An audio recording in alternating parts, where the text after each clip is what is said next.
still is a research fellow, originally in Milan, Italy, but she also worked in Heidelberg at the Krebs Forschungscenter in Germany, where she got her PhD as well, I think.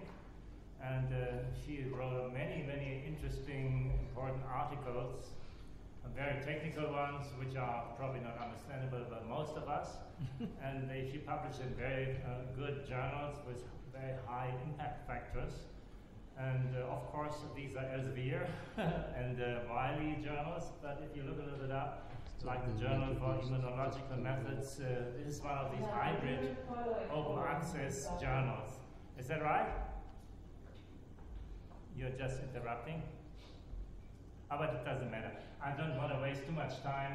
Just go ahead with your talk. The title of your talk is Open Access to Telethon Publication, the Framework of Europe Published Central. Okay? Okay, Lucia, please, you can start now.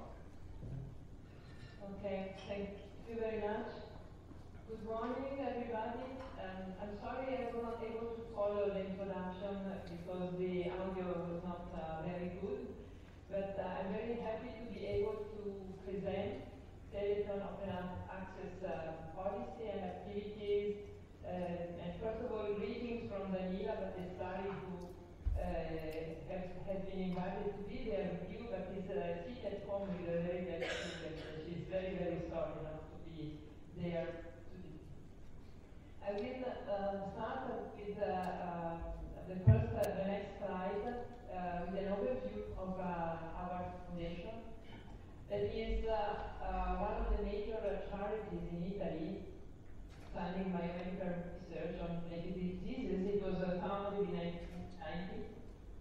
It is a raising charity, so we rely on donations from the general public. Our mission is to advance biomedical research towards the cure of rare diseases, otherwise neglected by major public and private investment. And the ultimate goal is to make therapies available to all patients in need. Next, the average research spend from the last 3 years is about 25 million euros per year. That are balanced between both extramural and intramural research. We have a number of funding initiatives in all Italian non-profit institutions, including research projects, clinical neuromuscular disease projects, exploratory projects, and we run the only, so far, Italian network of genetic biobanks that is composed by 10 active biobanks throughout Italy. We also have 3 intramural institutes, the Teaching Institute in Naples, devoted to genetics and molecular medicine studies, the Team Institute in Milan for gene therapy, and the Telethon Institute that is a visible institute of the laboratories of our career award program. Every single euro that is allocated to each of these initiatives goes through a very rigorous selection process to peer review by an international commission that is a key to selecting the very best research for genetic disease in Italy. In the next slide, the first output of Telethon research are from scientific articles. You can see here the number. We have now more than 9,000 papers by now that constitute a very rich set of results that have been published in the international literature. And next, from this graph, you can see that the quality of papers as assessed by the average number of citations per article from the thick blue line here compares very well both to country comparisons to USA, Europe, Italy, but also to very high-ranking international institutes worldwide. So we are very proud course of these results, and this will give the demonstration that selecting the best research and providing investigators with adequate funding, even in a country as Italy, where research is, let's say, neglected activity, we can really have it. And the next slide. Research publications are only one of the outputs, but our final goal is to provide the therapies to the patients. And so in this pipeline, we want research to progress towards the cure in order to reach therapies. And we believe that open access is an accelerator in this process. Next. Also because through dissemination, in a faster and wider dissemination of the results, we can enhance this progress. And the next, also because in this way we can provide direct return of these results to our stakeholders. And this feeds some people that provides continued support to our research. So we believe that open access is totally in line with our objectives, and that is why we appeared enthusiastic to this opportunity. So what we did in this regard was to set up and to prepare a policy that we have mandated to all of our MPs. In the next slide, that was launched in July 2000. We did not want to start from scratch, so we got in touch with both the NIH, the Wellcome Trust, to scope the opportunities that were already available, and we decided to join a UK PubMed Center. Sorry, there is a misspelling here, that is now evolved into Europe PubMed Center, and we are one of the founder organizations of Europe PubMed Center. We think that relying on this network is important since all of our publications are biomedical publications, and so our repository is within the PubMed Center and the PubMed database that is accessed worldwide. So, briefly, our policy applies to original research articles published by Telethon grantees, and whenever possible, we keep the 6 months embargo and the free self-archive option. So we try not to pay for that when possible. If not possible, we pay or we cover open access fees to publishers that require that without other alternatives, and we require immediate access to the publication in that case. In order to make the process more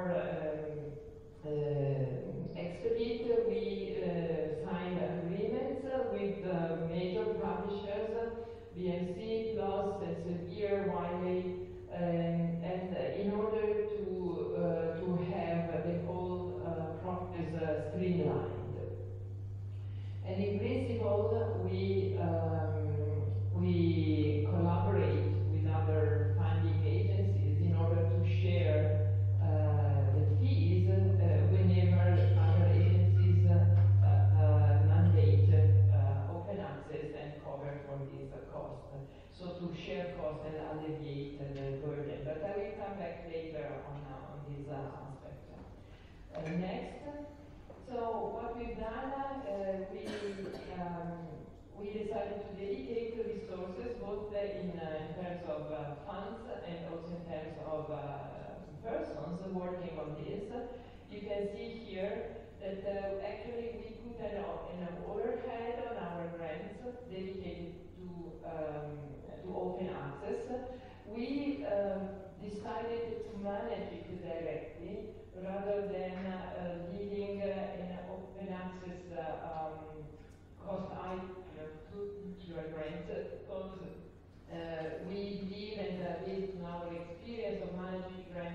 that is the most efficient way. And we have set a cap to our overhead that is up to 2% of our research spend. And you see that in the first 3 years, the investment has been growing, and we have allocated nearly 2%, so 20% for this year. There are 4 people directly involved in the open access management, 2 from the scientific office that I am directing, and 2 from the administrative office. And all in all, it sums up to 1 full-time effort. So these people are in charge of taking care of the relationships with the scientists and publishers, and annotating and populating our database of publications with all information regarding open access, and to running pre and post-publication checks, and to running all the administrative processes in terms of invoices and payments to publishers. Next, just one slide regarding the PubMed Center. The first box of text is taken from the web page of PubMed Center, and it's based on PubMed Center developed by the NCBI in the USA. In Europe, it is developed by the CBI Institute and the University of Manchester and the British Library. It provides, it provides not only free access to peer-reviewed publications, but also a number of other services, including grant information, dedicated grant information, so a grant reporting system both for funders and for grantees, and also an advanced text mining system that links the information included in the publication to existing databases, for instance, biological terms, related citations of bioentities. So it is a very rich service that scientists are appreciating very much. There are 9 funders supporting EU PubMed Center, and most of them are from UK, reflecting the origin of EU PubMed Center. There are so far 3 other clubs under the UK, including the Austrian Research and the European Research Council, besides Fondazione Telethon in Italy. So the next, how do we manage open access?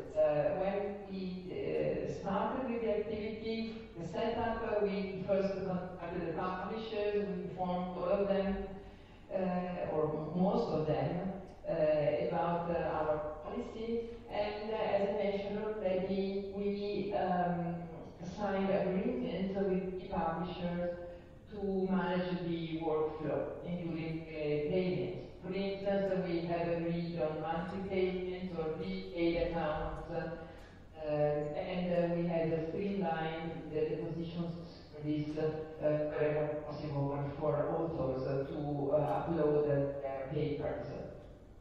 We also update our database of the publications with all the information about the open access, so that it is also possible to retrieve the information for all the stakeholders that are connected to our database is publicly accessible online. Next, our workflow is quite simple right now.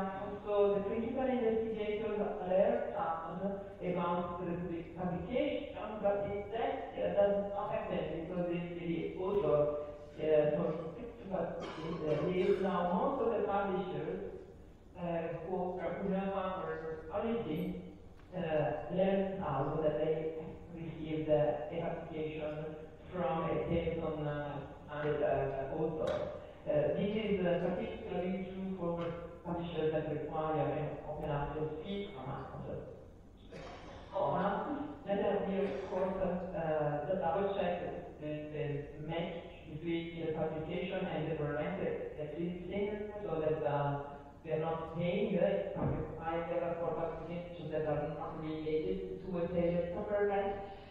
And then we direct manage payment, as I mentioned already, or we direct the investigation from the author to the procedure for self-archiving in a Europe center. After a few weeks after the publication, we double check that the article is indeed available in PubMed Center, and that the whole process be successful. In the next slide, I would like to give you a few numbers on our so far limited experience. So you can see that in the first 2 years, the percentage of original research articles that have a PubMed Central ID code, and that indicates that it is indeed in the open access PubMed Central repository, is between 54 and 52%, which is not bad compared to what other agencies or funders are doing. For instance, it is a very comparison as it refers to the work grants. The percentage of these papers that have been supported through a payment fees, you see, is increasing. That means that more and more papers are published in journals that require a fee next. And this, of course, raises an issue of sustainability, because in our simulation, if we think that 100% of the original research articles were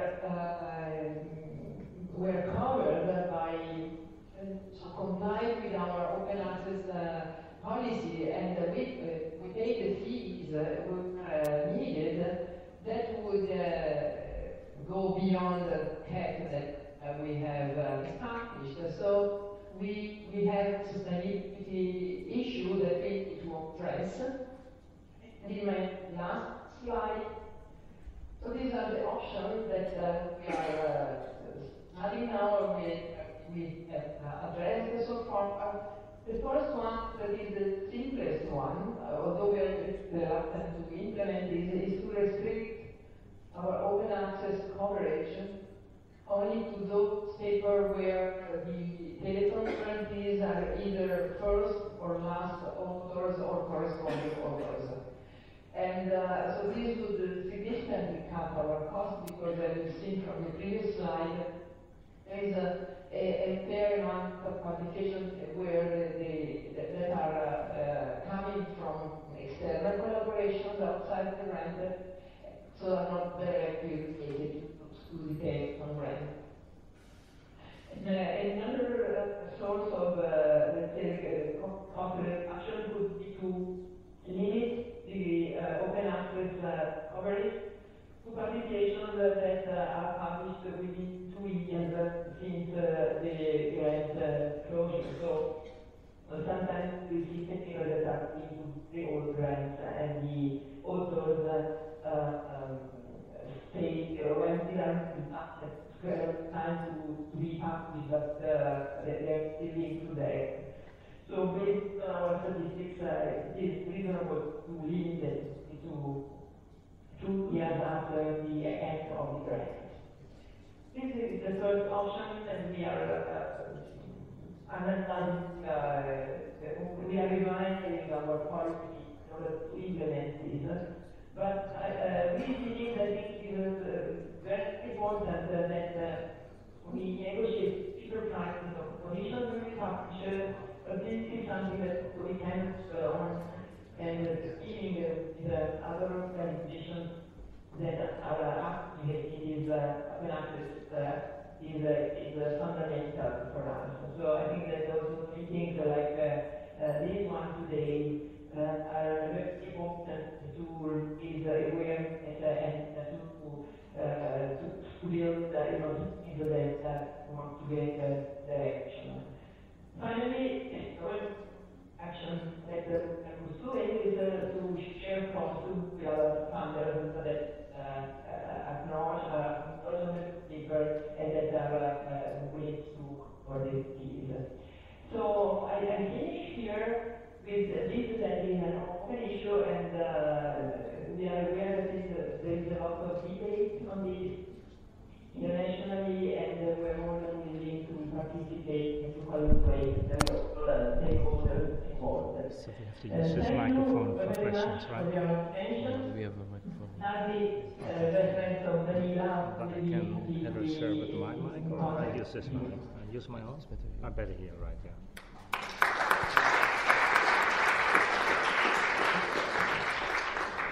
Yeah, thank you very much, Daniela, for this presentation, and thank you very much.